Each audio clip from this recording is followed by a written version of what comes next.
फिर उस गल नूं प्रभु यीशु मसीह ने होर क्लीयर किया, मैं तुझसे सच सच कहता हूँ, जब तक कोई मनुष्य जल और आत्मा से न जन्मे तो परमेश्वर के राज्य में प्रवेश नहीं कर सकता। क्योंकि जो शरीर से जन्मा वह शरीर, और जो आत्मा से जन्मा वह आत्मा है। सो असी सिੱਖਿਆ ਸੀਗਾ कि खुदावंद खुदा ने ਯਹੂਦੀਆਂ ਦੇ ਨਾਲ, ਇਬਰਾਨੀ ਕੌਮ ਦੇ ਨਾਲ, ਬਲਕਿ ਉਸ ਤੋਂ ਵੀ ਪਹਿਲਾਂ ਅਸੀਂ खुदा ਦੀ ਜਦੋਂ ਵਿਵਸਥਾ 'ਤੇ ਗੌਰ ਕਰਦੇ ਹਾਂ, ਔਰ खुदा ने ਜਦੋਂ ਤੋਂ ਸੁन्नत ਦਾ ਐਲਾਨ ਕੀਤਾ, ਔਰ ਉਸ ਸੁन्नत ਨੂੰ ਫਿਰ खुदा ने ਵਿਵਸਥਾ ਦੇ ਵਿੱਚ ਵੀ ਲਿਆਂਦਾ।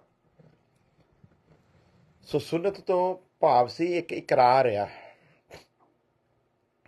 लहू दे नाल एक नेम बनना। सो ऐसा नहीं है कि कोई खलड़ी दे विच सुन्नत करवा के तो वो कोई धर्मी ठहर जाता है। ये तो एक हुक्म सीगा जिन्हों पूरा करना है, पर खुदा चाहता सी उस हुक्म की गंभीरता नूं समझिया जाए। तो असीं सिक्ख्या सीगा कि वो लोग बेचारे सुन्नत करवा के वो अपने आप को आला लोग समझन लग पे। वो समझन लग पे कि बस साडे तो चंगा है ही कोई नहीं दुनिया में, साडे तो उत्तम है ही कोई नहीं, असी हाँ जिन्होंने खुदा ने इस धरती उत्ते चुनिया, दूजा है ही कोई नहीं। सो ऐसा प्रौढ़ आ गया सी उन्हां दे विच। ते फिर असी सिक्ख्या सी कि एक समा आया खुदा ने उन्हां नूं कहना पिया भी मेरी नज़र विच तुहाडी जिहड़ी सुन्नत आ वो असुन्नत दे बराबर आ, क्योंकि वो ते एक शुरुआत सी खुदा दे नाल नेम बन्नण दी। लेकिन नेम बन्नण तो बाद करना की है, मेन गल ओह है। उस तरह मसीही जीवन की शुरुआत है बपतिस्मा। बपतिस्मा एंड नहीं है, मसीही जीवन की दौड़ का एंड नहीं है बपतिस्मा, बल्कि मसीही जीवन की शुरुआत है। सो विवादी फिर इस पासे तुर पैंदे आ भी जो शुरुआत ही गलत हुई, जिमें खलड़ी दे विच सुन्नत एक दृष्टांत की रीति तो देखते हैं, उस तरह बचन च लिखा आ जिहड़ा पानी वो भी एक दृष्टांत है। सो पानी का बपतिस्मा की है, एक दृष्टांत की रीति उत्ते आ। और जिन्हें भी परमेश्वर दे उस बंदोबस्त दे विच जाना, उहदे लई ये जरूरी है कि उन्हें बपतिस्मा लेना है। लिखिया जिहड़े शरह वाले आ उन्हां दा न्याय परमेश्वर शरह के मुताबिक, और जिहड़े शरह वाले नहीं आ उन्हां दा न्याय परमेश्वर बिना शरह तो करेगा। और फिर थली लाइन लिखिया परमेश्वर किसी का पक्षपात नहीं करता। सो इहदा मतलब न्याय दे विचों दी ते सारिਆਂ ने गुजरना, पर न्याय दे अगे सिस्टम जिहड़े वो अलग अलग असीं देखते हैं। सो लिखिया तो यह भी असां सबना ने परमेश्वर के न्याय सिंहासन के अगे खड़े होना है, पर उत्थे जिन्हां ने नवां जन्म पा के परमेश्वर की इच्छा नूं पूरा किया है उन्हां दे न्याय सिंहासन के अगे खड़े होने का मतलब ये नहीं कि परमेश्वर ने उदों उन्हां दा न्याय करना है, बल्कि उन्हां नूं ते सन्मान मिलने हैं, उन्हां ते महिमा मिलनी है। पर जिन्हां ने हुक्मां नूं पूरे नहीं किया उन्हां दे लई सज़ा है। सो उस हिसाब दे नाल असीं देखांगे एक एक गल दी बरीकी नूं कि परमेश्वर ने पहला सुन्नत दी है, तो एंड ते आके उन्होंने सुन्नत नूं परमेश्वर ने उन्होंने सुन्नत उत्ते उंगली रख दी कि मैनूं तुहाडे मन की सुन्नत चाहिए है। उस तरह अज बपतिस्मा पाए हुए लोग समझते हैं कि असीं बस परमेश्वर के राज के अधिकारी हो गए हैं, लेकिन जो बपतिस्मा लैण तो बाद जिहड़े काम परमेश्वर ने करने कहा है, जे वो नहीं करते तो फिर वो जरूर मुसीबत दे विच पैणगे। पर असीं देखांगे बपतिस्मा लैण तो बाद दे किहड़े किहड़े काम आ जिहड़े इंसान दे लई जरूरी है। सो असीं एक पढ़िया सीगा पहला पतरस 4 अध्याय की 1 ते 2 आयत। सो जबकि मसीह ने शरीर में होकर दुख उठाया तो तुम भी उस ही मनसा को धारण करके हथियार बांध लो, क्योंकि जिसने शरीर में दुख उठाया वह पाप से छूट गया। सो प्यारे जी जो सब तो जरूरी ये है, जिन एक तो असीं समझते हैं कि जो असीं तौबा करते हैं बपतिस्मा लेने हैं प्रभु के नाम दे विच, जो असीं तौबा ਕਰਦੇ ਹਾਂ, ਆਪਣੇ ਇਕਰਾਰ ਕਰਦੇ ਹਾਂ ਗੁਨਾਹਾਂ ਦਾ, ਤੇ ਪਰਮੇਸ਼ਰ ਸਾਡੇ ਪੁਰਾਣੇ ਤੇ ਸਾਰੇ ਪਾਪਾਂ ਨੂੰ ਮਾਫ ਕਰ ਦਿੰਦਾ। ਲੇਕਿਨ ਇਹਦਾ ਮਤਲਬ ਇਹ ਨਹੀਂ ਕਿ ਉਹਨੇ ਪਾਪ ਮਾਫ ਕਰ ਦਿੱਤੇ ਤੇ ਹੁਣ ਪਾਪ ਦਾ ਜ਼ੋਰ ਸਾਡੇ ਉੱਤੇ ਨਹੀਂ ਚੱਲਣਾ। ਪਾਪ ਦੇ ਨਾਲ ਤੇ ਅਸੀਂ ਐਂਡ ਤੱਕ ਲੜਦੇ ਹਾਂ ਤੇ ਲੜ ਕੇ ਜਿੱਤ ਪੈਣੀ ਹੈ। ਪ੍ਰਭੂ ਆਪਣੇ ਹਿੱਸੇ ਦਾ ਕੰਮ ਕਰਕੇ ਗਿਆ ਜਿਹੜਾ ਅਸੀਂ ਨਹੀਂ ਸੀ ਕਰ ਸਕਦੇ। ਹੁਣ ਜਿਹੜਾ ਜੈ ਪਾਵੇਗਾ ਉਹੀ ਜ਼ਿੰਦਗੀ ਦਾ ਤਾਜ ਹਾਸਲ ਕਰੇਗਾ। ਹੁਣ ਵਾਰੀ ਸਾਡੀ ਹੈ। ਸੋ ਇਸ ਲਈ ਖੁਦਾ ਦਾ ਦਾਸ ਲਿਖਦਾ, ਸੋ ਜਬ ਕਿ ਮਸੀਹ ਨੇ ਸਰੀਰ में होकर दुख उठाया, ਤੇ ਜਿਹੜੇ ਹੁਣ ਆਏ ਨਾ, ਇਹ ਐਵੇਂ ਖੁਸ਼ੀਆਂ ਮਾਣਨ ਦੇ ਚੱਕਰ 'ਚ ਨਾ ਪਏ ਰਹਿਣ, ਐਵੇਂ ਕਿਸੇ ਭੁਲੇਖੇ 'ਚ ਨਾ ਫਸੇ ਰਹਿਣ। ਬਹੁਤਿਆਂ ਨੂੰ ਮੈਂ ਗੱਲਾਂ ਕਰਦਿਆਂ ਨੂੰ ਕਈ ਵਾਰੀ ਸੁਣਦਾ ਵੀ ਨਾ ਜੀ ਹੁਣ ਤੇ ਬਸ, ਹੁਣ ਤੇ ਮਸੀਹ ਦੇ ਵਿੱਚ ਆਨੰਦ ਹੀ ਆਨੰਦ ਆ, ਮਸੀਹ ਦੇ ਵਿੱਚ ਤੇ ਹੁਣ ਕੋਈ ਗਮ ਹੈ ਹੀ ਨਹੀਂਗਾ। ਤੇ ਫਿਰ ਉਹ ਉਹਨਾਂ ਨੂੰ ਸੰਗਤੀਆਂ ਵੀ ਇਦਾਂ ਦੀ ਲੱਭਦੇ ਆ ਵਿਚਾਰੇ, ਜਿੱਥੇ ਫਿਰ ਉਹਨਾਂ ਦੀਆਂ ਮਨੋਕਾਮਨਾ ਤੇ ਉਹਨਾਂ ਦੇ ਇੰਜੋਇਮੈਂਟ ਜਿਹੜੇ ਪੂਰੇ ਹੋ ਸਕਣ। ਲੇਕਿਨ ਵਚਨ ਦੱਸਦਾ, ਖੁਦਾ ਦੇ ਦਾਸ ਸੰਤ ਪੌਲੁਸ ਨੇ ਵੀ ਕਿਹਾ, ਅਸੀਂ ਬੜੇ ਦੁੱਖ ਸਹਿ ਸਹਿ ਕੇ ਪਰਮੇਸ਼ਵਰ ਦੇ ਰਾਜ ਦੇ ਵਿੱਚ ਜਾਣਾ ਹੈ। ਸੋ ਉਹੀ ਸੰਤ ਪੌਲੁਸ ਕਹਿੰਦਾ, ਮੈਂ ਮਸੀਹ ਦੇ ਦੁੱਖਾਂ ਦੀ ਘਟੀ ਨੂੰ ਆਪਣੇ ਸਰੀਰ ਦੇ ਵਿੱਚ ਪੂਰਾ ਕਰਦਾ। ਉਹੀ ਕਹਿੰਦਾ, ਮੈਂ ਉਹਦੇ ਦਾਗਾਂ ਨੂੰ ਆਪਣੇ ਸਰੀਰ ਦੇ ਉੱਤੇ ਲਈ ਫਿਰਦਾ ਹਾਂ। ਸੋ ਇਹਦਾ ਮਤਲਬ ਸੰਤ ਪੌਲੁਸ ਵਰਗੇ ਇਨਸਾਨ ਦਾ ਜੀਵਨ ਜਿਹੜਾ ਸੀਗਾ ਮਸੀਹ ਵਿੱਚ ਆਉਣ ਤੋਂ ਬਾਅਦ ਕਿੰਨੇ ਕਸ਼ਟਾਂ ਦੇ ਵਿੱਚ ਗੁਜ਼ਰਿਆ, ਇਹ ਸੰਤ ਪੌਲੁਸ ਹੀ ਜਾਣਦਾ ਹੈ। ਕਿਵੇਂ ਉਹਦੇ ਉੱਤੇ ਤਸ਼ੱਦਦ ਹੋਏ, ਇਹ ਸੰਤ ਪੌਲੁਸ ਹੀ ਜਾਣਦਾ ਹੈ। ਸੋ ਉਹ ਸੰਤ ਪੌਲੁਸ ਸਾਡੇ ਅੱਗੇ ਇੱਕ ਸੰਤ ਦਾ ਵੀ ਨਮੂਨਾ ਰੱਖ ਕੇ ਗਿਆ ਹੈ, ਔਰ ਉਹ ਸੰਤ ਪੌਲੁਸ ਇੱਕ ਵਿਸ਼ਵਾਸੀ ਦਾ ਵੀ ਨਮੂਨਾ ਰੱਖ ਕੇ ਸਾਡੇ ਅੱਗੇ ਗਿਆ ਆ। ਉਹ ਸੰਤ ਪੌਲੁਸ ਇੱਕ ਮਸੀਹੀ ਇਨਸਾਨ ਦਾ ਨਮੂਨਾ ਵੀ ਸਾਡੇ ਅੱਗੇ ਰੱਖ ਕੇ ਗਿਆ ਹੈ। ਸੋ ਭਰਮਾਉਣਾ ਨਹੀਂ ਕਦੀ ਅਸੀਂ ਕਿਸੇ ਨੂੰ। ਸਾਡਾ ਮੇਨ ਮਕਸਦ ਇਹ ਆ ਵੀ ਕਿਸੇ ਨੂੰ ਭਰਮਾ ਕੇ ਨਹੀਂ ਰੱਖਣਾ, ਕਿਸੇ ਨੂੰ ਗਲਤ ਤਾਲੀਮ ਦੇ ਕੇ ਪ੍ਰਭੂ ਦੇ ਵਿੱਚ ਨਹੀਂ ਲੈ ਕੇ ਆਉਣਾ। ਉਹ ਚੱਲੇ ਨਾ ਚੱਲੇ ਉਹ ਅਲੱਗ ਗੱਲ ਹੈ, ਲੇਕਿਨ ਤਾਲੀਮ ਖਰੀ ਦੇਣੀ, ਇੱਕ ਗੱਲ ਨੂੰ ਸਮਝਾਉਣਾ ਹੈ। ਸੋ ਜਿਵੇਂ ਮੈਂ ਦੱਸਿਆ ਸੀ, ਅੱਜ ਕੱਲ੍ਹ ਤੇ ਉਹ ਵਿਵਾਦ ਚੱਲਦੇ, ਨਹੀਂ ਜੀ ਬਪਤਿਸਮਾ ਤੇ ਪ੍ਰਭੂ ਯਿਸੂ ਦੇ ਨਾਮ ਦੇ 'ਚ ਹੋਣਾ ਚਾਹੀਦਾ, ਤੇ ਦੂਸਰੇ ਕਹਿੰਦੇ ਨਹੀਂ ਜੀ ਬਪਤਿਸਮਾ ਤੇ ਪਿਤਾ ਪੁੱਤਰ ਪਵਿੱਤਰ ਆਤਮਾ ਦੇ ਨਾਮ 'ਚ ਹੋਣਾ ਚਾਹੀਦਾ। ਤੇ ਮੈਂ ਇਹ ਕਹਿਣਾ ਵੀ ਤੁਸੀਂ ਇਸ ਚੀਜ਼ ਨੂੰ ਜ਼ਿਆਦਾ ਧਿਆਨ ਦਿਓ ਕਿ ਬਪਤਿਸਮੇ ਦਾ ਅਰਥ ਕੀ ਹੈ। ਉਹਦੇ ਵਿੱਚ ਲਿਖਿਆ ਵੀ तुम में से जितनों ने मसीह यस्सु का बपतिस्मा लिया मसीह यस्सु को पहन लिया। ਫਿਰ ਵਚਨ ਦੱਸਦਾ ਵੀ ਜਿੰਨਿਆਂ ਨੇ ਮਸੀਹ ਯਸੂ ਦਾ ਬਪਤਿਸਮਾ ਲਿਆ ਆ, ਉਹਨਾਂ ਨੇ ਆਪਣੇ ਆਪ ਨੂੰ ਮਸੀਹ ਦੇ ਨਾਲ ਦਫਨ ਕੀਤਾ। ਯਾਨੀ ਕਿ ਉਹਦਾ ਜਿਹੜਾ ਅਸਲ ਭੇਤ ਕੀ ਹੈ, ਪਾਣੀ ਦੇ ਵਿੱਚ ਜਾਣ ਦਾ ਅਸਲ ਭੇਤ ਹੈ ਵੀ ਪੁਰਾਣੇ ਮਨੁੱਖ ਨੂੰ ਮਸੀਹ ਯਸੂ ਦੇ ਨਾਲ ਦਫਨ ਕਰ ਦਿੱਤਾ ਹੈ। ਜਿਵੇਂ ਉਹ ਮੇਰੇ ਲਈ ਮਰਿਆ, ਤਿਵੇਂ ਮੈਂ ਵੀ ਮੌਤ ਦਾ ਐਲਾਨ ਕਰ ਦਿੱਤਾ ਵੀ ਹੁਣ ਮੈਂ ਸੰਸਾਰ ਦੇ ਲਈ, ਪਾਪ ਦੇ ਲਈ, ਸ਼ੈਤਾਨ ਦੇ ਲਈ ਮਰ ਗਿਆ, ਤੇ ਮੇਰਾ ਸ਼ੇਸ਼ ਜੀਵਨ, ਮੇਰਾ ਬਾਕੀ ਦਾ ਜੀਵਨ ਜਿਹੜਾ ਉਹ ਹੁਣ ਮਸੀਹ ਯਸੂ ਦੇ ਲਈ ਹੈ। ਮੈਂ ਵੀ ਮਸੀਹ ਯਸੂ ਦੇ ਲਈ, ਤੇ ਮੇਰਾ ਜੀਵਨ ਵੀ ਯਸੂ ਮਸੀਹ ਦੇ ਲਈ ਹੈ। ਸੋ ਇਸ ਚੀਜ਼ ਨੂੰ ਜਦੋਂ ਅਸੀਂ ਧਿਆਨ ਕਰਾਂਗੇ ਤੇ ਫਿਰ ਸਾਡੇ ਅੱਗੇ ਸਾਰੀਆਂ ਚੀਜ਼ਾਂ ਖੁੱਲ੍ਹ ਕੇ ਆਉਂਦੀਆਂ। ਤੇ ਫਿਰ ਲਿਖਿਆ ਵੀ ਜਿਸਨੇ शरीर में दुख उठाया वह पाप से छूट गया। सो जब के मसीह ने शरीर में होकर दुख उठाया तो तुम भी उसी मनसा को धारण करके हथियार बांध लो, क्योंकि जिसने शरीर में दुख उठाया वह पाप से छूट गया। सो ਅਸੀਂ ਅਗਰ ਚਾਹੁੰਦੇ ਅਸੀਂ ਪਾਪ ਤੋਂ ਛੁੱਟੀਏ ਤੇ ਫਿਰ ਜ਼ਰੂਰੀ ਹੈ ਇਹਨਾਂ ਦੁੱਖਾਂ ਦਾ ਸਾਨੂੰ ਮੁਕਾਬਲਾ ਕਰਨਾ ਪੈਣਾ, ਇਹਨਾਂ ਦੇ ਨਾਲ ਲੜਨਾ ਪੈਣਾ, ਇਹਨਾਂ ਦੇ ਉੱਤੇ ਜੈਵੰਤ होना पैना। इफिसियों 4:22-24 ਚ लिखा कि तुम अगले चाल चलन के पुराने मनुष्य को जो भरमाने वाली अभिलाषाओं के अनुसार भ्रष्ट होता जाता है वो उतार डालो। जे पुराना उतारिया नहीं तो नवे का फायदा कोई नहीं, क्योंकि पुराने ने बदबू मारते रहना है, पुराने की बो आती रहनी। पुराने ला के असीं की करना, पहला सुटना। इनू भी असीं विस्तार दे नाल सीख चुके हैं। नवे नूं पहनना, सो नवा इस तो पहला पहनीए, पुराने नूं लाउणा है। सो बपतिस्मे का अर्थ की है, जिहड़ा आत्मिक अर्थ है, जिहड़ा स्पिरिचुअल उहदा मीनिंग है, वो की है, पुराने मनुख नूं दफन करना है।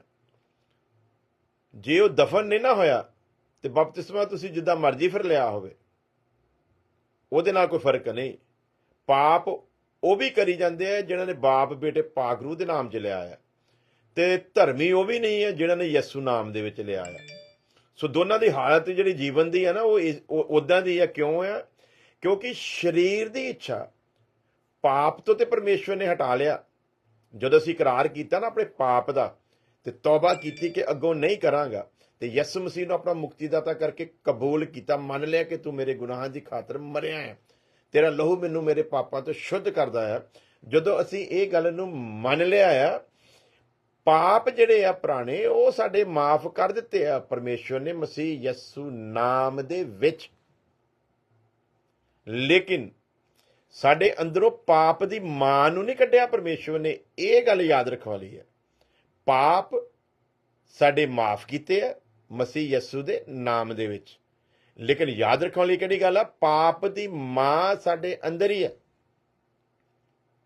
ਸ਼ੈਤਾਨ ਦਾ ਉਹ ਬੱਚਾ ਸਾਡੇ ਅੰਦਰ ਹੀ ਹੈ। ਪਾਪ ਨੂੰ ਪੈਦਾ ਕਰਨ ਵਾਲੀ ਮਾਂ, ਜਿਹਦਾ ਬਾਈਬਲ ਵਿੱਚ ਲਿਖਿਆ ਵੀ ਉਹ ਸਰੀਰ ਦੀ ਇੱਛਾ, ਉਹ ਨਹੀਂ ਸਾਡੇ ਅੰਦਰੋਂ ਕੱਢੀ। ਉਹ ਸਰੀਰ ਦੀ ਇੱਛਾ ਮਰਦੇ ਦਿਨ ਤੱਕ ਸਾਡੇ ਨਾਲ ਰਹਿੰਦੀ। ਅੰਤ ਦੇ ਦਿਨ ਤੱਕ, ਜਦੋਂ ਤੱਕ ਸਾਡਾ ਆਖਰੀ ਸਾਹ ਨਹੀਂ ਨਾ ਨਿਕਲਦਾ, ਉਹ ਸਰੀਰ ਦੀ ਇੱਛਾ ਸਾਡੇ ਅੰਦਰ ਹੀ ਰਹਿੰਦੀ ਹੈ। ਔਰ ਬਾਹਰੋਂ ਜਿਹੜਾ ਪਿਓ ਹੈ ਨਾ ਸ਼ੈਤਾਨ, ਸਰੀਰ ਦੀ ਇੱਛਾ ਤੇ ਪਾਪ ਦਾ ਪਿਓ ਜਿਹੜਾ ਸ਼ੈਤਾਨ, ਉਹ ਬਾਹਰੋਂ ਉਸ ਨੂੰ ਊਰਜਾ ਦੇਣ ਦੇ ਲਈ ਉਹ ਇੱਛਾਵਾਂ ਦੇ ਤੀਰ ਜਿਹੜੇ ਚਲਾਉਂਦਾ ਰਹਿੰਦਾ। ਉਸ ਤੀਰ ਨੂੰ ਰੋਕਣ ਦੇ ਲਈ ਪਰਮੇਸ਼ਰ ਨੇ ਸਾਨੂੰ ਵਿਸ਼ਵਾਸ ਦੀ ਢਾਲ ਦਿੱਤੀ ਹੈ। ਜੇ ਤੇ ਅਸੀਂ ਉਹਨੂੰ ਰੋਕਣ ਦੇ ਵਿੱਚ ਕਾਮਯਾਬ ਹੁੰਦੇ ਹਾਂ ਤੇ ਫਿਰ ਉਹ ਸਰੀਰ ਦੀ ਇੱਛਾ ਨੂੰ ਊਰਜਾ ਨਹੀਂ ਮਿਲਦੀ। ਤੇ ਜੇ ਸਰੀਰ ਦੀ ਇੱਛਾ ਨੂੰ ਊਰਜਾ ਨਹੀਂ ਮਿਲੀ, ਹੈਗੀ ਉਹ ਅੰਦਰ ਹੀ ਆ, ਲੇਕਿਨ ਕੁਝ ਵਿਗਾੜ ਨਹੀਂ ਸਕਦੀ। ਇਸ ਲਈ ਸੰਤ ਪੌਲੁਸ ਕਹਿੰਦਾ ਹਰੇਕ ਉਸ ਖਿਆਲ ਨੂੰ ਤੇ ਹਰੇਕ ਉਸ ਵਿਚਾਰ ਨੂੰ ਜਿਹੜਾ ਮਸੀਹ ਯਸੂ ਦੇ ਗਿਆਨ ਦੇ ਵਿਰੁੱਧ ਸਿਰ ਚੁੱਕਦਾ ਨਾ, ਉਹਨੂੰ ਅਸੀਂ ਮਸੀਹ ਯਸੂ ਦਾ ਗੁਲਾਮ ਬਣਾ ਦਿੰਦੇ ਹਾਂ। ਹਰੇਕ ਉਸ ਵਿਚਾਰ ਨੂੰ ਜਿਹੜਾ ਉਹਦੀ ਇੱਛਾ ਦੇ ਵਿਰੋਧ 'ਚ ਜਾਂਦਾ, ਉਹਦਾ ਖੰਡਨ ਕਰਦੇ ਹਾਂ। ਹਰੇਕ ਖਿਆਲ ਨੂੰ ਬੰਧਨ ਦੇ ਵਿੱਚ ਲਿਆਉਂਦੇ ਆ ਤੇ ਮਸੀਹ ਯਸੂ ਦਾ ਗੁਲਾਮ ਬਣਾਉਂਦੇ ਆ। ਉਹ ਕਿਉਂ ਹੈ ਜ਼ਰੂਰੀ? ਉਹ ਇਸੇ ਲਈ ਜ਼ਰੂਰੀ ਆ ਕਿ ਪਾਪ ਨੂੰ ਪੈਦਾ ਕਰਨ ਵਾਲੀ ਸਰੀਰ ਦੀ ਇੱਛਾ ਸਾਡੇ ਅੰਦਰ ਹੀ ਆ। ਇਹ ਨਹੀਂ ਪਰਮੇਸ਼ਵਰ ਨੇ ਕੱਢੀ। ਔਰ ਇਹਨੂੰ ਕੱਢਣ ਦੇ ਲਈ ਪਰਮੇਸ਼ਵਰ ਨੇ ਸਾਨੂੰ ਕਲਾਮ ਦਾ ਬੀਜ ਤੇ ਪਵਿੱਤਰ ਆਤਮਾ ਦਿੱਤਾ ਹੈ। ਇਹ ਅਸਲੀ ਯੁੱਧ ਜਿਹੜਾ ਬਪਤਿਸਮਾ ਪਾਏ ਹੋਏ ਬੰਦੇ ਨੇ ਲੜਨਾ ਹੈ।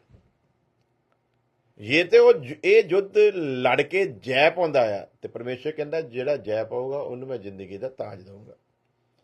ਤੇ ਜੇ ਸਰੀਰ ਦੀ ਇੱਛਾ ਦੇ ਉੱਤੇ ਜੈ ਨਹੀਂ ਪਾਉਂਦੇ, ਫੇਰ ਪਿਆਰੇ ਜੀਜੋ, ਬਪਤਿਸਮਾ ਭਾਵੇਂ ਤੁਸੀਂ ਕਿਸੇ ਨਾਮ 'ਚ ਲਓ ਤੇ ਭਾਵੇਂ ਬਿਨਾਂ ਨਾਮ ਤੋਂ ਲਓ, ਬਪਤਿਸਮੇ ਨੇ ਨਹੀਂ ਤੁਹਾਨੂੰ ਬਚਾਉਣਾ। ਇੱਕ ਦੱਸੋ ਵੀ ਸਰੀਰ ਦੀ ਖਲੜੀ ਲਾ ਕੇ ਅਗਰ ਬੰਦਾ ਧਰਮੀ ਬਣ ਸਕਦਾ ਹੁੰਦਾ ਤੇ ਫਿਰ ਤੇ ਕੰਮ ਹੀ ਸੌਖਾ ਸੀ, ਫਿਰ ਤੇ ਯਿਸੂ ਮਸੀਹ ਨੂੰ ਆਉਣ ਦੀ ਲੋੜ ਹੀ ਨਹੀਂ ਸੀ। ਤੇ ਜੇ ਯਿਸੂ ਨਾਮ ਦੇ ਵਿੱਚ ਬਪਤਿਸਮਾ ਲੈ ਕੇ ਬੰਦਾ ਧਰਮੀ ਬਣ ਸਕਦਾ ਤੇ ਫਿਰ ਤੇ ਬਾਕੀ ਕੰਮ ਦੀ ਜ਼ਰੂਰਤ ਹੀ ਨਹੀਂ। ਸੋ ਇਸ ਲਈ ਗੱਲ ਦੀ ਗਹਿਰਾਈ ਨੂੰ ਸਮਝਣਾ ਆ ਕਿ ਸੰਤ ਪੌਲੁਸ ਕਹਿੰਦਾ ਇਹਨਾਂ ਬੇਕਾਰ ਦੇ ਵਿਵਾਦਾਂ ਤੋਂ, ਇਹਨਾਂ ਬਹਿਸ ਭਸਾਈਆਂ ਤੋਂ ਬਚੋ। ਅਸਲੀ ਜੋ ਪਰਮੇਸ਼ਵਰ ਦੀ ਇੱਛਾ ਆ ਸਾਡੇ ਲਈ, ਜੋ ਪਰਮੇਸ਼ਵਰ ਸਾਡੇ ਤੋਂ ਚਾਹੁੰਦਾ, ਜੋ ਪਰਮੇਸ਼ਵਰ ਸਾਡੇ ਤੋਂ ਕਰਾਉਣਾ ਚਾਹੁੰਦਾ ਆ, ਉਹਨੂੰ ਪਛਾਣੀਏ। ਉਹ ਸਾਡੇ ਲਈ ਜ਼ਰੂਰੀ ਆ ਕਿ ਪਰਮੇਸ਼ਵਰ ਚਾਹੁੰਦਾ ਕੀ ਆ ਅਸੀਂ ਕਰੀਏ। ਸੋ ਜਿਹਨੇ ਪੁਰਾਣੇ ਮਨੁੱਖ ਨੂੰ ਦਫਨ ਕਰ ਜਾਂਦਾ, ਉਹਨੂੰ ਯਾਦ ਰੱਖਾਂ ਉਹਦੇ ਪਾਪ ਮਾਫ ਕੀਤੇ ਆ ਪਰਮੇਸ਼ਵਰ ਨੇ। ਜਿੰਨੇ ਵੀ ਪੁਰਾਣੇ ਪਾਪ ਸੀ ਪਰਮੇਸ਼ਵਰ ਨੇ ਮਸੀਹ ਯਸੂ ਦੇ ਨਾਮ ਦੇ ਵਿੱਚ ਉਹ ਮਾਫ ਕੀਤੇ ਆ। ਪਰ ਉਹ ਜਿਹੜੀ ਪਾਪ ਦੀ ਮਾਂ ਹੈ ਨਾ, ਉਹਨੂੰ ਨਹੀਂ ਕੱਢਿਆ।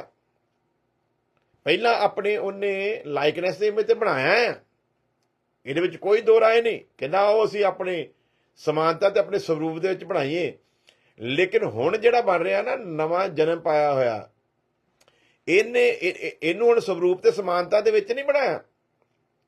ਇਹਨੂੰ ਪਰਮੇਸ਼ਵਰ ਨੇ ਕਲਾਮ ਦਾ ਬੀਜ ਤੇ ਪਵਿੱਤਰ ਆਤਮਾ ਦਿੱਤਾ ਆ। ਹੁਣ ਕਲਾਮ ਦੇ ਬੀਜ ਤੇ ਪਵਿੱਤਰ ਆਤਮਾ ਨੂੰ ਲੈ ਕੇ ਨਾਲ ਉਹਦੀ ਅਗਵਾਈ ਦੇ ਵਿੱਚ, ਆਤਮਾ ਦੀ ਅਗਵਾਈ ਦੇ ਵਿੱਚ ਚੱਲਦੇ ਹੋਏ ਇਹਨੇ ਉਸ ਸਰੂਪ ਤੇ ਸਮਾਨਤਾ ਨੂੰ ਹੁਣ ਖੁਦ ਹਾਸਲ ਕਰਨਾ ਹੈ।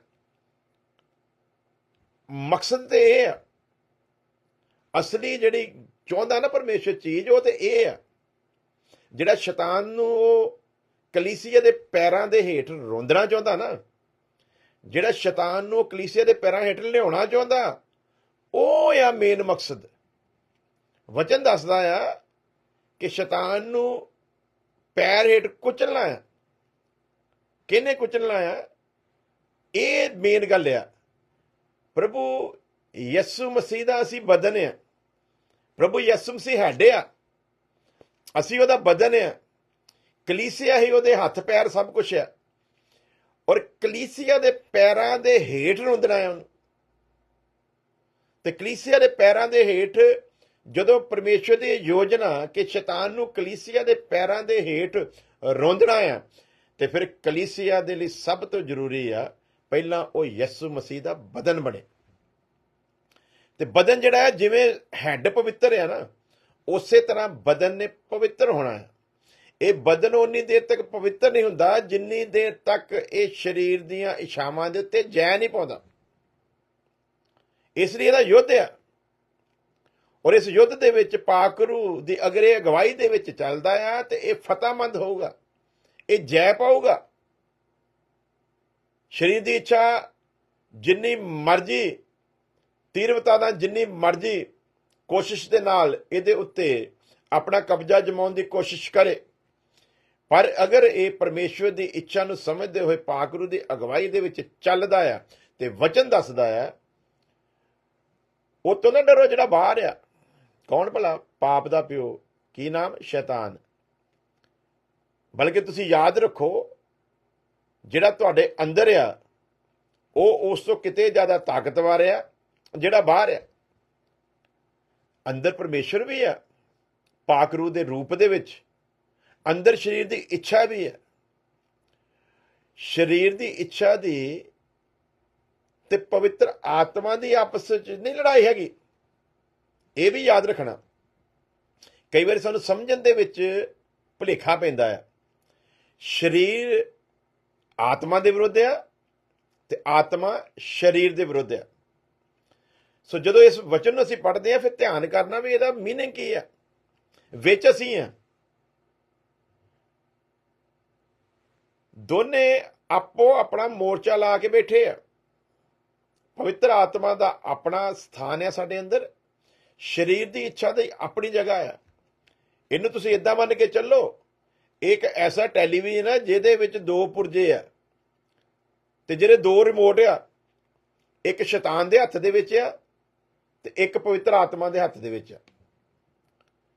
ਸੋ ਜਦੋਂ ਕਮਾਂਡ ਦਿੱਤੀ ਜਾਂਦੀ ਆ, ਜਿਹੜਾ ਐਕਟੀਵੇਟ ਹੋ ਗਿਆ ਉਹਨੇ ਕਬਜ਼ਾ ਜਮਾ ਲੈਣਾ। ਸੋ ਜਿਹੜੀ ਲੜਾਈ ਹੈ ਨਾ, ਉਹ ਅਸੀਂ ਲੜਨੀ ਹੈ। ਪਵਿੱਤਰ ਆਤਮਾ ਤੇ ਸਹਾਇਤਾ ਦੇ ਲਈ ਦਿੱਤਾ ਗਿਆ। ਸਰੀਰ ਆਤਮਾ ਦੇ ਵਿਰੋਧ ਦੇ ਵਿੱਚ ਤੇ ਆਤਮਾ ਸਰੀਰ ਦੇ ਵਿਰੋਧ ਦੇ ਵਿੱਚ ਕੰਮ ਕਰਦਾ ਹੈ, ਤਾਂ ਜੋ ਅਸੀਂ ਚਾਹੁੰਦੇ ਹਾਂ ਸੋ ਨਾ ਕਰ ਸਕੀਏ। ਸੋ ਪਵਿੱਤਰ ਆਤਮਾ ਕੀ ਚਾਹੁੰਦਾ? ਅਸੀਂ ਧਰਮੀ ਬਣੀਏ। ਪਵਿੱਤਰ ਆਤਮਾ ਕੀ ਚਾਹੁੰਦਾ? ਅਸੀਂ ਪਰਮੇਸ਼ਵਰ ਦੀ ਇੱਛਾ ਦੇ ਉੱਤੇ ਚੱਲੀਏ। ਪਵਿੱਤਰ ਆਤਮਾ ਕੀ ਚਾਹੁੰਦਾ? ਜੈਸਾ ਉਹ ਪਵਿੱਤਰ ਆ ਵੈਸੇ ਅਸੀਂ ਪਵਿੱਤਰ ਬਣੀਏ। ਉਧਰੋਂ ਸਰੀਰ ਦੀ ਇੱਛਾ ਕੀ ਚਾਹੁੰਦੀ ਹੈ? ਮੈਂ ਤੈਨੂੰ ਪਵਿੱਤਰ ਬਣਨ ਨਹੀਂ ਦੇਣਾ। ਉਧਰੋਂ ਸ਼ੈਤਾਨ ਬਾਹਰੋਂ ਕੀ ਚਾਹੁੰਦਾ ਆ? ਮੈਂ ਇਹਨੂੰ ਸਵਰਗ ਦੇ ਰਾਜ ਦਾ ਅਧਿਕਾਰੀ ਨਹੀਂ ਹੋਣ ਦੇਣਾ, ਮੈਂ ਇਹਨੂੰ ਪਰਮੇਸ਼ਵਰ ਦੇ ਘਰ ਦਾ ਵਾਰਿਸ ਨਹੀਂ ਬਣਨ ਦੇਣਾ। ਸੋ ਉਹ ਦੋਵੇਂ ਮਿਲ ਕੇ, ਜਿਵੇਂ ਪਾਕ ਰੂਹ ਤੇ ਕਲਾਮ ਦਾ ਬੀਜ ਸਾਡੀ ਸਹਾਇਤਾ ਕਰਦਾ ਹੈ ਧਰਮੀ ਬਣਨ ਦੇ ਲਈ, ਉਸੇ ਤਰ੍ਹਾਂ ਯਾਦ ਰੱਖਣਾ ਆ ਉਹ ਵੀ ਦੋਨੇ ਸਾਨੂੰ ਅਧਰਮੀ ਬਣਾਉਣ ਦੇ ਲਈ ਕੋਸ਼ਿਸ਼ 'ਚ ਲੱਗੇ ਹੋਏ ਆ। ਸੋ ਲੜਾਈ ਪਵਿੱਤਰ ਆਤਮਾ ਦੀ ਸਰੀਰ ਦੀ ਇੱਛਾ ਦੇ ਨਾਲ ਨਹੀਂ ਹੈ, ਇਹ ਵੀ ਯਾਦ ਰੱਖਣਾ। ਫਿਰ ਮੈਂ ਡੀਪਲੀ ਦੱਸਦਾ ਤੁਹਾਨੂੰ, ਲਿਖਿਆ ਹੈਗਾ ਬੇਸ਼ੱਕ ਆਤਮਾ ਸਰੀਰ ਦੇ ਵਿਰੁੱਧ ਤੇ ਸਰੀਰ ਆਤਮਾ ਦੇ ਵਿਰੁੱਧ, ਪਰ ਉਸ ਗਹਿਰਾਈ ਨੂੰ ਸਮਝਣਾ ਆ। ਪਵਿੱਤਰ ਆਤਮਾ ਪਰਮੇਸ਼ਵਰ ਹੈ, ਉਹਦੇ ਸਾਹਮਣੇ ਸਰੀਰ ਦੀ ਇੱਛਾ ਦੀ ਔਕਾਤ ਕੀ ਹੈ? ਇਹ ਲੜਾਈ ਉਹਨਾਂ ਦੀ ਨਹੀਂ ਹੈ। ਯਿਸੂ ਮਸੀਹ ਸਰੀਰ ਦੇ ਉੱਤੇ ਕੰਮ ਆਪਣਾ ਪੂਰਾ ਕਰ ਗਿਆ ਹੈ। ਯਿਸੂ ਮਸੀਹ ਆਪਣਾ ਕੰਮ ਪੂਰਾ ਕਰ ਗਿਆ ਹੈ। ਹੁਣ ਤੇ ਕਲਾਮ ਦੇ ਵੀ ਤੇ ਪਵਿੱਤਰ ਆਤਮਾ ਦੀ ਸਹਾਇਤਾ ਨਾਲ ਅਸੀਂ ਕੰਮ ਆਪਣਾ ਪੂਰਾ ਕਰਨਾ ਹੈ। ਸੋ ਸਰੀਰ ਆਤਮਾ ਦੇ ਵਿਰੁੱਧ ਤੇ ਆਤਮਾ ਸਰੀਰ ਦੇ ਵਿਰੁੱਧ।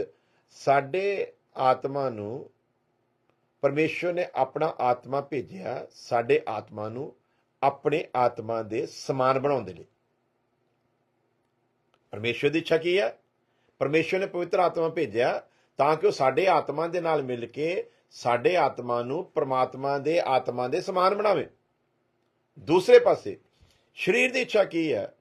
ਸਾਡਾ ਆਤਮਾ ਪਰਮੇਸ਼ਵਰ ਦੇ ਆਤਮਾ ਦੇ ਸਮਾਨ ਨਾ ਬਣੇ। ਸੋ ਲੜਾਈ ਹੈ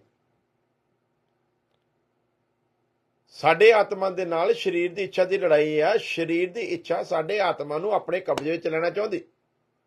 ਪਵਿੱਤਰ ਆਤਮਾ ਜ਼ਬਰਦਸਤੀ ਨਹੀਂ ਕਰਦਾ, ਪਰ ਉਹ ਸਾਡੇ ਆਤਮਾ ਨੂੰ ਪਰਮਾਤਮਾ ਦੇ ਆਤਮਾ ਦੇ ਸਮਾਨ ਬਣਾਉਣਾ ਚਾਹੁੰਦਾ। ਸੋ ਇਸ ਲਈ ਲਿਖਿਆ ਕਿ ਸਰੀਰ ਆਤਮਾ ਦੇ ਵਿਰੁੱਧ ਹੈ ਤੇ ਆਤਮਾ ਸਰੀਰ ਦੇ ਵਿਰੁੱਧ ਹੈ, ਤਾਂ ਜੋ ਤੁਸੀਂ ਚਾਹੁੰਦੇ ਹੋ ਸੋ ਨਾ ਕਰੋ। ਤੇ ਇਹ ਗਹਿਰਾਈਆਂ ਨੂੰ ਸਮਝਦੇ ਹੋਏ ਅਸੀਂ ਅੱਗੇ ਵਧਣਾ ਆ ਕਿ ਦੁਸ਼ਮਣ ਵੀ ਅੰਦਰ ਹੀ ਹੈ ਤੇ ਸਰਵ ਸ਼ਕਤੀਮਾਨ ਪਰਮੇਸ਼ਰ ਵੀ ਅੰਦਰ ਹੀ ਹੈ। ਤੇ ਉਹਨਾਂ ਦੀ ਨਹੀਂ ਆਪਸ ਵਿੱਚ ਲੜਾਈ। ਯਾਦ ਰੱਖੀਏ, ਸ਼ੈਤਾਨ ਦੀ ਤੇ ਪਰਮੇਸ਼ਵਰ ਦੀ ਕੋਈ ਲੜਾਈ ਨਹੀਂ। ਇਹ ਕਈ ਵਾਰੀ ਲੋਕ ਅਗਿਆਨਤਾ ਦੇ ਵਿੱਚ ਬੇਵਕੂਫੀ ਦੇ ਨਾਲ ਇਹਨਾਂ ਸ਼ਬਦਾਂ ਦਾ ਇਸਤੇਮਾਲ ਕਰ ਜਾਂਦੇ ਆ। ਇਹ ਕੋਈ ਦੋ ਤਾਕਤਾਂ ਥੋੜੀ, ਸਮਾਨ ਤਾਕਤਾਂ ਥੋੜੀ ਆ ਕਿ ਉਹਨਾਂ ਦੀ ਆਪਸ ਵਿੱਚ ਲੜਾਈ ਚੱਲਦੀ ਹੈ। ਪਰਮੇਸ਼ਵਰ ਤੇ ਸ਼ੈਤਾਨ ਦੀ ਆਪਸ ਵਿੱਚ ਕੋਈ ਲੜਾਈ ਨਹੀਂ। ਇਹ ਗੱਲ ਨੂੰ ਯਾਦ ਰੱਖਣਾ।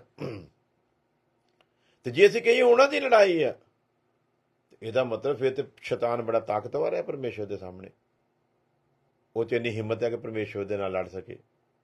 ਉਹਦੀ ਔਕਾਤ ਨਹੀਂ ਹੈ ਪਰਮੇਸ਼ਵਰ ਦੇ ਸਾਹਮਣੇ ਖੜ ਵੀ ਸਕੇ ਪਰਮੇਸ਼ਵਰ ਦੀ ਇੱਛਾ ਤੋਂ ਬਿਨਾਂ। ਉਹਦਾ ਹੀ ਤਿਆਰ ਕੀਤਾ ਹੋਇਆ, ਉਹਦਾ ਹੀ ਬਣਾਇਆ ਸਭ ਕੁਝ ਉਸੇ ਦੇ ਦੁਆਰਾ ਤੇ ਉਸੇ ਦੇ ਲਈ, ਉਹਦੀ ਹੀ ਖਾਸ ਯੋਜਨਾ ਦਾ ਹਿੱਸਾ ਹੈ ਉਹ। ਤੇ ਪਿਤਾ ਦੀ ਇਜਾਜ਼ਤ ਪਾਏ ਤੋਂ ਬਿਨਾਂ ਉਹ ਕਿਸੇ ਦੇ ਲਾਗੇ ਫਟਕ ਵੀ ਨਹੀਂ ਸਕਦਾ। ਜਿਹੜਾ ਪ੍ਰਭੂ ਦੇ ਵਿੱਚ ਹੈ, ਪਿਤਾ ਦੀ ਇਜਾਜ਼ਤ ਪਾਏ ਤੋਂ ਬਿਨਾਂ ਉਹ ਉਹਦੇ ਲਾਗੇ ਵੀ ਨਹੀਂ ਆ ਸਕਦਾ। ਬਾਕੀ ਤਾਂ ਸਾਰਾ ਸੰਸਾਰ ਪਹਿਲਾਂ ਹੀ ਉਹਦੇ ਅੰਡਰ ਹੀ ਹੈ। ਸੋ ਪਰਮੇਸ਼ਵਰ ਦੀ ਤੇ ਸ਼ੈਤਾਨ ਦੀ ਆਪਸ ਵਿੱਚ ਕੋਈ ਲੜਾਈ ਨਹੀਂ ਹੈ, ਬਲਕਿ ਉਹਨਾਂ ਦੀ ਆਪਸ ਵਿੱਚ ਗੱਲਬਾਤ ਹੁੰਦੀ ਹੈ। ਲੜਾਈ ਜਿਹੜੀ ਆ ਉਹ ਸਰੀਰ ਦੀ ਇੱਛਾ ਦੀ ਸਾਡੇ ਆਤਮਾ ਦੇ ਨਾਲ ਆ। ਉਹ ਸਾਡੇ ਆਤਮਾ ਨੂੰ ਕਦੇ ਵੀ ਅਨੰਤ ਜੀਵਨ ਪਾਉਣ ਦੇਣਾ ਨਹੀਂ ਚਾਹੁੰਦੀ। ਸਰੀਰ ਦੀ ਇੱਛਾ, ਉਹਦੀ ਕੋਸ਼ਿਸ਼ ਆ ਵੀ ਇਹਦੇ ਆਤਮਾ ਤੇ ਪ੍ਰਾਣ ਨੂੰ ਮੈਂ ਨਰਕ 'ਚ ਲੈ ਕੇ ਜਾਣਾ। ਇਸ ਲਈ ਉਹ ਬਾਰ-ਬਾਰ ਉਬਾਲੇ ਖਾਂਦੀ ਹੈ। ਇਸੇ ਲਈ ਬਹੁਤ ਸਾਰੇ ਲੋਕ ਧਾਰਮਿਕਤਾ ਦੇ ਵੱਡੇ ਲੈਵਲ ਤੇ, ਟੌਪ ਲੈਵਲ ਤੇ ਜਾ ਕੇ ਡਿੱਗ ਪੈਂਦੇ ਆ। ਕਿਉਂ ਡਿੱਗਦੇ ਆ? ਵਚਨ ਦੇ ਦੱਸਦਾ, ਜਿਹੜਾ ਤੁਹਾਡੇ ਅੰਦਰ ਆ ਉਹ ਉਸ ਤੋਂ ਜ਼ਿਆਦਾ ਤਾਕਤਵਰ ਆ ਜਿਹੜਾ ਬਾਹਰ ਆ। ਉਹ ਬਾਹਰ ਸ਼ੈਤਾਨ ਆ, ਪਰ ਅੰਦਰ ਇੱਕ ਹੋਰ ਆ ਜਿਹਨੂੰ ਸਰੀਰ ਦੀ ਇੱਛਾ ਕਹਿੰਦੇ ਆ। ਸੋ ਲੜਾਈ ਦੇ ਸਿਸਟਮ ਨੂੰ ਪਹਿਲਾਂ ਸਮਝਣਾ ਆ ਤੇ ਫਿਰ ਲੜਾਈ ਲੜਨ ਦਾ ਮਜ਼ਾ ਆਉਂਦਾ। ਪੁਰਾਣੇ ਸਮੇਂ ਦੇ ਵਿੱਚ ਨਾ ਜਿਹੜੇ ਰਾਜਾ ਹੁੰਦੇ ਸੀ ਨਾ, ਉਹ ਆਪਣੇ ਸੂਈਏ ਭੇਜਦੇ ਹੁੰਦੇ ਸੀ, ਜਾਓ ਪਤਾ ਲਾਓ ਦੁਸ਼ਮਣ ਦੀ ਤਾਕਤ ਕੀ ਆ। ਤੇ ਦੁਸ਼ਮਣ ਦੀ ਤਾਕਤ ਦਾ ਪੂਰਾ ਜਾਇਜ਼ਾ ਲੈ ਕੇ ਦੁਸ਼ਮਣ ਦੇ ਉੱਤੇ ਜਦੋਂ ਅਟੈਕ ਕੀਤਾ ਜਾਂਦਾ ਨਾ, ਫਿਰ ਜਿੱਤ ਪ੍ਰਾਪਤ ਹੁੰਦੀ ਹੈ। ਤੇ ਜੇ ਦੁਸ਼ਮਣ ਦੀ ਤਾਕਤ ਦਾ ਜਾਇਜ਼ਾ ਨਾ ਲਈਏ ਤੇ ਫਿਰ ਔਖਾ ਹੋ ਜਾਂਦਾ ਕੰਮ। ਸੋ ਇਸ ਲਈ ਯਾਦ ਰੱਖਣਾ ਹੈ, ਲੜਾਈ ਲੜੀ ਜਾ ਰਹੀ ਹੈ। ਲੜਾਈ ਸਰੀਰ ਦੀ ਇੱਛਾ ਦੇ ਵਿਰੁੱਧ ਦੇ ਵਿੱਚ ਹੈ। ਪਰਮੇਸ਼ਵਰ ਦੀ ਇੱਛਾ ਇਹ ਆ ਅਸੀਂ ਪਰਮੇਸ਼ਵਰ ਦੀ ਇੱਛਾ ਦੇ ਵਿੱਚ ਚੱਲੀਏ। ਸਰੀਰ ਦੀ ਇੱਛਾ ਇਹ ਹੈ ਮੈਂ ਇਹਨੂੰ ਦੁਬਾਰਾ ਆਪਣੇ ਕੰਟਰੋਲ ਦੇ ਵਿੱਚ ਲਵਾਂ। ਇਹ ਜਿਹੜੇ ਪਾਪਾਂ ਤੋਂ ਮਸੀਹ ਯਿਸੂ ਦੇ ਨਾਮ ਦੇ ਵਿੱਚ ਮੁਕਤ ਹੋਇਆ, ਇਹਨੂੰ ਮੈਂ ਦੁਬਾਰਾ ਫਿਰ ਉਸੇ ਪਾਪ ਦੀ ਗੁਲਾਮ ਬਣਾਵਾਂ। ਇਹ ਦੁਬਾਰਾ ਫਿਰ ਪਾਪ ਦੇ ਕੰਟਰੋਲ ਦੇ ਵਿੱਚ ਆਵੇ। ਸੋ ਲੜਾਈ ਸ਼ੁਰੂ ਆ। ਔਰ ਇਹ ਪਰਮੇਸ਼ਵਰ ਦਾ ਇਹ ਹੀ ਅਨੁਗ੍ਰਹਿ ਆ, ਜਿਹੜਾ ਆਪਾਂ ਅਨੁਗ੍ਰਹਿ ਦਾ ਯੁੱਗ, ਅਨੁਗ੍ਰਹਿ ਦਾ ਯੁੱਗ, ਅਨੁਗ੍ਰਹਿ ਦਾ ਯੁੱਗ, ਫਜ਼ਲ ਦਾ ਯੁੱਗ, ਕਿਰਪਾ ਦਾ ਯੁੱਗ, ਦਇਆ ਦਾ ਯੁੱਗ ਜਿਹੜਾ ਆਪਾਂ ਕਰਦੇ ਨੇ ਨਾ ਸਾਡੇ ਕਈ, ਤੇ ਉਹ ਇਸ ਚੀਜ਼ ਨੂੰ ਵੀ ਸਮਝਦੇ ਨਹੀਂ ਹੈ। ਅਨੁਗ੍ਰਹਿ ਦਾ ਯੁੱਗ ਦਾ ਮਤਲਬ ਇਹ ਹੀ ਆ, ਦੁਸ਼ਮਣ ਤਾਕਤਵਰ ਆ ਔਰ ਬਾਲਾ ਤਾਕਤਵਰ ਆ, ਔਰ ਉਸ ਦੁਸ਼ਮਣ ਤੇ ਜੈ ਪਾਉਣ ਦੇ ਲਈ ਪਰਮੇਸ਼ਵਰ ਨੇ ਪਵਿੱਤਰ ਆਤਮਾ ਸਾਨੂੰ ਦਿੱਤਾ, ਜਿਹੜਾ ਆਪ ਪਰਮੇਸ਼ਵਰ ਆ। ਲੇਕਿਨ ਪਵਿੱਤਰ ਆਤਮਾ ਦੇ ਬਾਰੇ ਚ ਜਦੋਂ ਅਸੀਂ ਸਟੱਡੀ ਕਰਦੇ ਤੇ ਸਾਡੇ ਸਾਹਮਣੇ ਆਉਂਦਾ ਕੀ ਹੈ? ਪਵਿੱਤਰ ਆਤਮਾ ਸਹਾਇਕ, ਪਵਿੱਤਰ ਆਤਮਾ ਮਦਦਗਾਰ। ਕਿਹਦੀ ਮਦਦ ਕਰੇਗਾ? ਜਿਹੜਾ ਉਹ ਤੋਂ ਮਦਦ ਮੰਗੇਗਾ। ਮਦਦ ਕਾਹਦੇ ਲਈ ਕਰਨੀ ਹੈ? ਉਹਨੇ ਸਰੀਰ ਦੀ ਇੱਛਾ ਦੇ ਉੱਤੇ ਸਾਡੇ ਜੈ ਪਾਉਣ ਦੇ ਲਈ। ਮਦਦ ਮੰਗਾਂਗੇ ਤੇ ਉਹ ਮਦਦ ਕਰੇਗਾ। ਉਹਦੀ ਮਦਦ ਤੋਂ ਬਿਨਾਂ ਕੋਈ ਸਰੀਰ ਦੀ ਇੱਛਾ ਦੇ ਉੱਤੇ ਜੈ ਪਾ ਸਕਦਾ ਹੀ ਨਹੀਂ। ਕਿਸੇ 'ਚ ਇੰਨੀ ਜ਼ਰੂਰਤ ਨਹੀਂ ਹੈ ਕਿ ਉਹ ਸਰੀਰ ਦੀ ਇੱਛਾ ਦੇ ਉੱਤੇ ਜੈ ਪਾ ਸਕੇ, ਜਿੰਨੀ ਦੇਰ ਤੱਕ ਪਵਿੱਤਰ ਆਤਮਾ ਸਹਾਇਤਾ ਨਾ ਕਰੇ। ਸੋ ਫਿਰ ਪਰਮੇਸ਼ਵਰ ਸਾਡੇ ਫੈਸਲੇ ਨੂੰ ਦੇਖਦਾ, ਸਾਡੇ ਇਰਾਦੇ ਨੂੰ ਦੇਖਦਾ। ਜੇ ਅਸੀਂ ਇਹ ਗੱਲ ਕਰੀਏ ਵੀ ਜਿਹੜਾ ਸਿਸਟਮ ਹੈ ਕਿ ਜਿਹੜਾ ਵਿਸ਼ਵਾਸ ਕਰੇ ਅਤੇ ਬਪਤਿਸਮਾ ਲਵੇ ਸੋ ਬਚਾਇਆ ਜਾਵੇਗਾ, ਇਹ ਸਿਸਟਮ ਸਮਝਦੇ ਹੋਏ ਅਸੀਂ ਗੌਰ ਕਰਦੇ ਹਾਂ, ਮਸੀਹੀ ਲੋਕ ਜਿਹਨਾਂ ਨੇ ਤੌਬਾ ਕੀਤੀ ਹੋਈ, ਬਪਤਿਸਮਾ ਲਿਆ ਹੋਇਆ ਆ, ਏਡੇ ਏਡੇ ਪਾਪੀ ਹੈਗੇ ਆ ਵੀ ਪਾਪ ਵੀ ਸ਼ਰਮਿੰਦਾ ਹੋ ਜਾਂਦਾ ਉਹਨਾਂ ਦੇ ਅੱਗੇ। ਇਹਦੇ ਉਲਟ ਐਸੇ ਵੀ ਦੁਨੀਆ 'ਚ ਲੋਕ ਹੈਗੇ ਆ ਜਿਹੜੇ ਯਿਸੂ ਮਸੀਹ ਨੂੰ ਮੰਨਦੇ ਨਹੀਂ ਆ, ਜਿਨ੍ਹਾਂ ਦੇ ਕੋਲ ਪਾਕ ਰੂਹ ਵੀ ਨਹੀਂ ਆ, ਪਰ ਫਿਰ ਵੀ ਉਹ ਪਰਮੇਸ਼ਵਰ ਦੇ ਭੈ ਦੇ ਵਿੱਚ ਰਹਿੰਦੇ ਹੋਏ ਪਰਮੇਸ਼ਵਰ ਦੇ ਇਹਨਾਂ ਹੁਕਮਾਂ ਦੇ ਮੁਤਾਬਕ ਜੀਵਨ ਜੀਂਦੇ ਆ। ਇਹ ਸਾਡੇ ਵਾਲੀ ਸ਼ਰੀਅਤ ਉਹਨਾਂ ਕੋਲ ਬੇਸ਼ੱਕ ਨਹੀਂ ਆ, ਤੇ ਅਸੀਂ ਇਹਦੇ ਹੁੰਦੇ ਹੋਏ ਵੀ ਪਾਪ ਕਰਦੇ ਆ। ਤੇ ਉਹ ਇੱਕ ਐਸੇ ਵੀ ਲੋਕ ਹੈਗੇ ਆ ਜਿਨ੍ਹਾਂ ਕੋਲ ਇਹ ਸਭ ਕੁਝ ਹੈ ਨਹੀਂ, ਔਰ ਜਿਨ੍ਹਾਂ ਨੇ ਇਸ ਹੁਕਮ ਦੇ ਮੁਤਾਬਕ ਕੀਤਾ ਵੀ ਨਹੀਂ, ਲੇਕਿਨ ਬਾਵਜੂਦ ਇਹਦੇ ਉਹ ਫਿਰ ਵੀ ਸ਼ਰੀਅਤ ਨੂੰ ਆਪਣੇ ਹਿਰਦਿਆਂ ਦੇ ਉੱਤੇ, ਦਿਲਾਂ ਦੇ ਉੱਤੇ ਲਿਖਿਆ ਦਿਖਾਉਂਦੇ ਆ।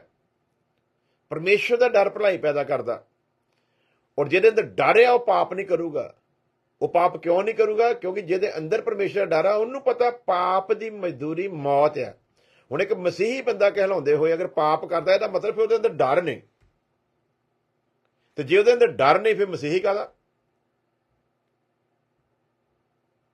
ਇੱਕ ਮਸੀਹੀ ਬੰਦਾ ਅਗਰ ਬੈਂਕਰਪਸੀ ਕਰਦਾ ਤੇ ਉਹਦਾ ਸਿੱਧਾ ਸਿੱਧਾ ਮਤਲਬ ਕੀ ਹੈ? ਉਹਦੇ ਅੰਦਰ ਪਰਮੇਸ਼ਵਰ ਦਾ ਡਰ ਨਹੀਂ।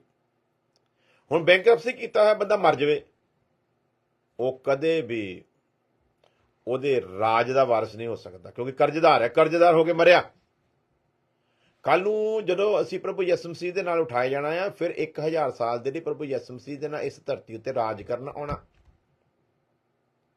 ਤੇ ਜਦੋਂ ਅਸੀਂ ਰਾਜ ਕਰਨ ਆਉਣਾ, ਤੇ ਰਾਜ ਕਿਹਨਾਂ ਤੇ ਕਰਨਾ ਹੈ? ਜਿਨ੍ਹਾਂ ਨੇ ਅੱਜ ਸਾਨੂੰ ਸਤਾਇਆ ਹੈ। ਤੇ ਇੱਥੇ ਅਸੀਂ ਕਰਜ਼ੇਦਾਰ ਹੋਈਏ ਤੇ ਉਹਨਾਂ ਦੀ ਅੱਖਾਂ 'ਚ ਅੱਖਾਂ ਪਾ ਕੇ ਕਿੱਦਾਂ ਰਾਜ ਕਰਨਾ ਜੀ? ਸੋ ਯਾਦ ਰੱਖਣਾ ਸੀ, ਪਰਮੇਸ਼ਵਰ ਦੇ ਸਿਸਟਮ ਨੂੰ ਸਮਝੀਏ, ਫਿਰ ਅਸੀਂ ਅੱਗੇ ਵੱਧ ਸਕਦੇ ਹਾਂ।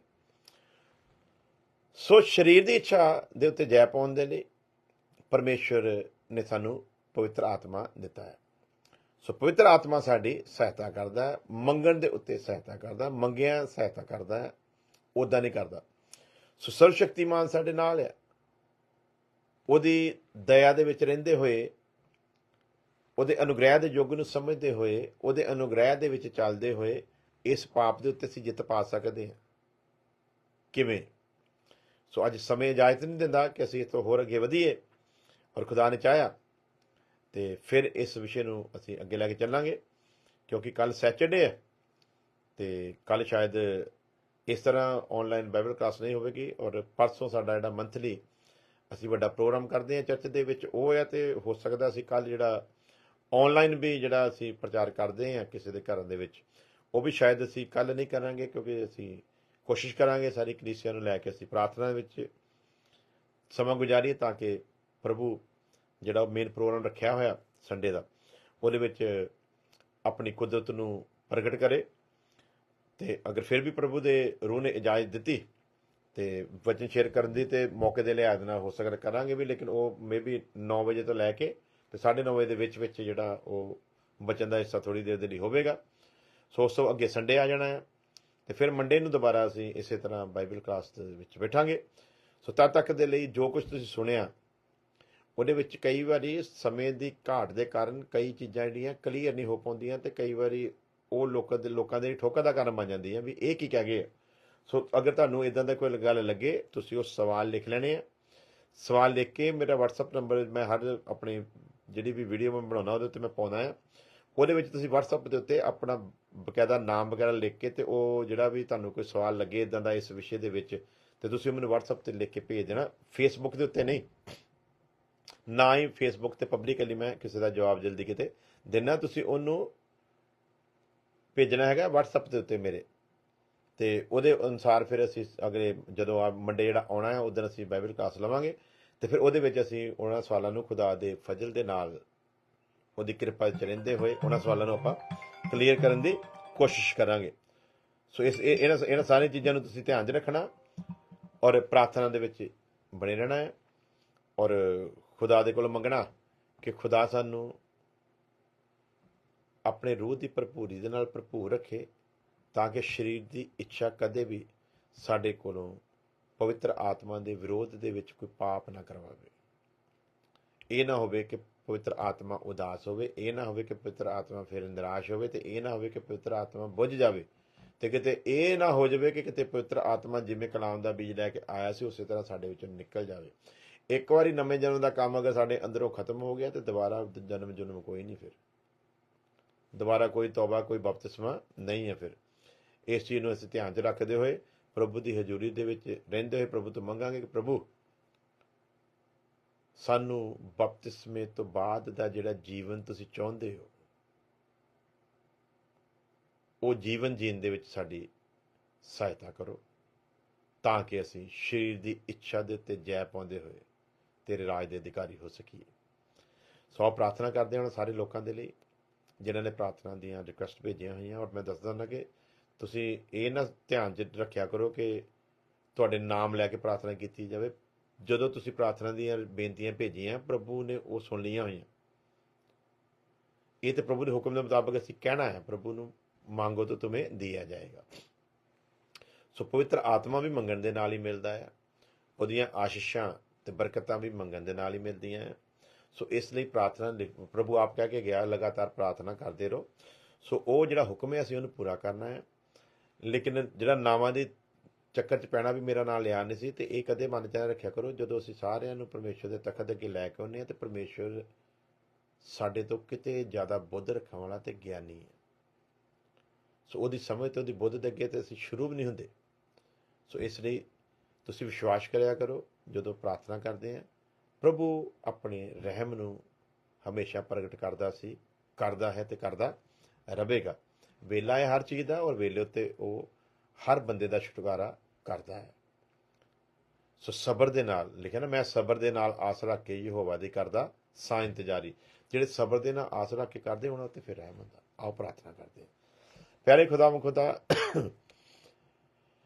ਤੁਹਾਡੀ ਦਇਆ, ਤੁਹਾਡੀ ਮੁਹੱਬਤ ਦੇ ਲਈ, ਤੁਹਾਡੇ ਅਬਦੀ ਪਿਆਰ ਦੇ ਲਈ ਤੁਹਾਡੇ ਸ਼ੁਕਰਗੁਜ਼ਾਰ ਹਾਂ ਪਿਤਾ ਜੀ। ਮਸੀਹ ਯਸੂ ਦੇ ਵਸੀਲੇ ਤੁਸੀਂ ਸਾਨੂੰ ਆਪਣਾ ਪਿਤਾ ਕਹਿਣ ਦਾ ਇਹ ਅਧਿਕਾਰ ਬਖਸ਼ਿਆ, ਇਹਦੇ ਲਈ ਤੁਹਾਡੇ ਸ਼ੁਕਰਗੁਜ਼ਾਰ ਹਾਂ ਖੁਦਾਵੰਦ ਕਿ ਅਸੀਂ ਤੁਹਾਨੂੰ ਅੱਬਾ ਕਹਿ ਕੇ ਪੁਕਾਰ ਸਕਦੇ ਹਾਂ, ਜਦ ਕਿ ਦੁਨੀਆ ਤੁਹਾਨੂੰ ਪਰਮੇਸ਼ਰ ਕਹਿੰਦੀ ਹੈ, ਕਿਉਂਕਿ ਉਹਨਾਂ ਨੂੰ ਇਹ ਅਧਿਕਾਰ ਨਹੀਂ। ਇਸ ਲਈ ਨਹੀਂ ਕਿਉਂਕਿ ਉਹਨਾਂ ਨੇ ਤੁਹਾਡੇ ਘਰ ਦੇ ਵਿੱਚ ਜਨਮ ਨਹੀਂ ਲਿਆ, ਪਰ ਜਿਨ੍ਹਾਂ ਨੇ ਤੁਹਾਡੇ ਘਰ ਦੇ ਵਿੱਚ ਜਨਮ ਲਿਆ ਉਹਨਾਂ ਨੂੰ ਇਹ ਅਧਿਕਾਰ ਆ ਕਿ ਉਹ ਤੁਹਾਨੂੰ ਅੱਬਾ ਹੈ ਪਿਤਾ ਕਹਿ ਕੇ ਪੁਕਾਰ ਸਕਣ। ਸੋ ਅਸੀਂ ਉਸੇ ਅਧਿਕਾਰ ਨੂੰ ਇਸਤੇਮਾਲ ਕਰਦੇ ਹੋਏ, ਜਿਵੇਂ ਇੱਕ ਸਰੀਰਕ ਬੱਚਾ ਉਹਨੂੰ ਕੋਈ ਵੀ ਜ਼ਰੂਰਤ ਹੋਵੇ, ਕੋਈ ਪਰੇਸ਼ਾਨੀ ਹੋਵੇ, ਉਹ ਆਪਣੇ ਬਾਪ ਦੇ ਕੋਲੋਂ ਅਧਿਕਾਰ ਦੇ ਨਾਲ ਮੰਗਦਾ ਹੈ, ਉਸੇ ਤਰ੍ਹਾਂ ਅਸੀਂ ਵੀ ਤੇਰੇ ਘਰ ਦੇ ਵਿੱਚ ਜਨਮੇ ਹੋਣ ਦੇ ਕਾਰਨ ਇਹ ਪਿਤਾ ਤੇਰੇ ਕੋਲੋਂ ਅਧਿਕਾਰ ਦੇ ਨਾਲ ਮੰਗਦੇ ਹਾਂ, ਕਿਉਂਕਿ ਪੁੱਤਰ ਹਾਂ। ਇਸ ਲਈ ਜਿੰਨੀਆਂ ਵੀ ਬੇਨਤੀਆਂ ਲੋਕਾਂ ਨੇ ਤੁਹਾਡੇ ਹਜ਼ੂਰ ਪੇਸ਼ ਕੀਤੀਆਂ, ਜਿੰਨੇ ਵੀ ਲੋਕਾਂ ਨੇ ਲਿਖ ਕੇ ਬੋਲ ਕੇ ਪ੍ਰਾਰਥਨਾ ਦੇ ਲਈ ਆਖਿਆ, ਉਹਨਾਂ ਸਾਰੀਆਂ ਪ੍ਰਾਰਥਨਾਵਾਂ ਨੂੰ ਇਹ ਬਾਪ ਤੁਹਾਡੇ ਤਖਤ ਦੇ ਅੱਗੇ ਲੈ ਕੇ ਆਉਣਾ ਖੁਦਾਵੰਦ। ਉਹ ਸਾਰੀਆਂ ਬੇਨਤੀਆਂ ਤੁਹਾਡੇ ਹਜ਼ੂਰ ਕਬੂਲ ਹੋਣ ਮੇਰੇ ਪਿਤਾ ਜੀ। ਜਿਸ ਵੀ ਜ਼ਿੰਦਗੀ ਦੀ ਜੋ ਵੀ ਸਮੱਸਿਆ ਹੈ, ਕੋਈ ਪਰੇਸ਼ਾਨੀ ਹੈ, ਕੋਈ ਬਿਮਾਰੀ ਹੈ, ਕੋਈ ਦੁਸ਼ਟ ਸ਼ਕਤੀ ਦੀ ਕਾਰਨ ਪਿਆਰੇ ਪ੍ਰਭੂ ਕੋਈ ਪਰੇਸ਼ਾਨ ਹੈ, ਜਾਂ ਕੋਈ ਬੇਔਲਾਦ ਹੈ, ਜਾਂ ਕੋਈ ਸਰਕਾਰ ਵੱਲੋਂ ਸਤਾਇਆ ਗਿਆ, ਪੁਲਿਸ ਪ੍ਰਸ਼ਾਸਨ ਵੱਲੋਂ ਸਤਾਇਆ ਗਿਆ ਹੈ, ਜਾਂ ਕੋਈ ਨਜਾਇਜ਼ ਜੇਲ੍ਹ ਦੇ ਅੰਦਰ ਬੰਦ ਹੈ ਜਾਂ ਥਾਣਿਆਂ ਦੇ ਵਿੱਚ ਬਿਠਾਇਆ ਗਿਆ ਹੈ, ਉਹਨਾਂ ਸਾਰੀਆਂ ਜ਼ਿੰਦਗੀਆਂ ਨੂੰ ਇਹ ਮੇਰੇ ਬਾਪ ਤੁਹਾਡੇ ਤਖਤ ਦੇ ਅੱਗੇ ਲੈ ਕੇ ਆਉਣਾ। ਸਾਡਾ ਨਿਆਂ ਹਮੇਸ਼ਾ ਤੁਸੀਂ ਕੀਤਾ ਔਰ ਕਰਦੇ ਰਹੋਗੇ ਖੁਦਾਵੰਦ। ਇਸ ਲਈ ਇਸ ਸਾਰੇ ਮਸਲੇ ਨੂੰ, ਇਹਨਾਂ ਸਾਰੀਆਂ ਜ਼ਿੰਦਗੀਆਂ ਦੀਆਂ ਉਹਨਾਂ ਖੁਦਾਵੰਦ ਖੁਦਾ ਬੇਨਤੀਆਂ ਨੂੰ ਜਿਹੜੀਆਂ ਉਹਨਾਂ ਨੇ ਤੇਰੇ ਦਾਸ ਨੂੰ ਆਖੀਆਂ ਹਨ, ਤੇਰਾ ਦਾਸ ਹੋਣ ਦੇ ਨਾਤੇ ਮੈਂ ਤੇਰੇ ਅੱਗੇ ਲੈ ਕੇ ਆਉਣਾ ਪਿਤਾ ਜੀ। ਤੁਸੀਂ ਆਪਣਾ ਵੱਡਾ ਰਹਿਮ ਇਹਨਾਂ ਜ਼ਿੰਦਗੀਆਂ ਉੱਤੇ ਉੰਡੇਲ ਦਿਓ, ਔਰ ਇਹ ਜ਼ਿੰਦਗੀਆਂ ਆਪਣੀ ਅੱਖਾਂ ਦੇ ਨਾਲ ਤੁਹਾਡੀ ਮਹਿਮਾ ਨੂੰ, ਤੁਹਾਡੀ ਕੁਦਰਤ ਨੂੰ, ਤੁਹਾਡੇ ਸਾਮਰਥੀ ਕੰਮਾਂ ਨੂੰ ਵੇਖਣ ਖੁਦਾਵੰਦ। ਜੋ ਇਹਨਾਂ ਲਈ ਨਾਮੁਮਕਿਨ ਹੈ ਉਹ ਸਭ ਕੁਝ ਤੁਹਾਡੇ ਲਈ ਮੁਮਕਿਨ ਹੈ, ਕਿਉਂਕਿ ਤੁਹਾਡੀ ਡਿਕਸ਼ਨਰੀ ਵਿੱਚ ਨਾਮੁਮਕਿਨ ਸ਼ਬਦ ਹੈ ਹੀ ਨਹੀਂ ਹੈ। ਸੋ ਸਭ ਕੁਝ ਮੁਮਕਿਨ ਹੈ ਖੁਦਾਵੰਦ। ਇਸ ਲਈ ਤੁਸੀਂ ਆਪਣੇ ਲੋਕਾਂ ਉੱਤੇ ਰਹਿਮ ਕਰੋ ਔਰ ਇਹਨਾਂ ਦੀਆਂ ਅਰਦਾਸਾਂ ਨੂੰ ਆਪਣੇ ਹਜ਼ੂਰ ਕਬੂਲ ਕਰੋ। ਤੁਹਾਡਾ ਦਾਸ ਹੋਣ ਦੇ ਨਾਤੇ ਪਿਆਰੇ ਪ੍ਰਭੂ ਮੈਂ ਮਿੰਨਤ ਕਰਦਾ ਹਾਂ ਕਿ ਤੁਸੀਂ ਆਪਣਾ ਰਹਿਮ ਇਹਨਾਂ ਜ਼ਿੰਦਗੀਆਂ ਦੇ ਉੱਤੇ ਕਰੋ। ਸਾਡੀ ਪ੍ਰਾਰਥਨਾ ਸੁਣੋ, ਕਬੂਲ ਕਰੋ, ਮਸੀਹ ਯਿਸੂ ਦੇ ਨਾਮ ਦੇ ਵਿੱਚ, ਆਮੀਨ ਆਮੀਨ।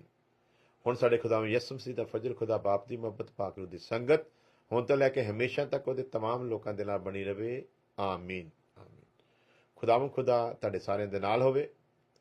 ਔਰ ਦੁਆ 'ਚ ਯਾਦ ਰੱਖਣਾ, ਸੰਡੇ ਦੀ ਜਿਹੜੀ ਅਸੀਂ ਕਰਦੇ ਹਾਂ ਮੰਥਲੀ ਮੇਨ ਪ੍ਰੋਗਰਾਮ, ਉਹਦੇ ਵਿੱਚ ਖੁਦਾਵੰਦ ਖੁਦਾ ਦੀ ਕੁਦਰਤ ਪ੍ਰਗਟ ਹੋਵੇ, ਅੱਗ ਦਾ ਤਾਇਆ ਹੋਇਆ ਵਚਨ ਹੋਵੇ ਜਿਹੜਾ ਜ਼ਿੰਦਗੀਆਂ ਨੂੰ ਬਦਲੇ, ਲੋਕ ਨਵਾਂ ਜਨਮ ਪਾਉਣ, ਔਰ ਪ੍ਰਭੂ ਆਪਣਾ ਰਹਿਮ ਉੰਡੇਲੇ।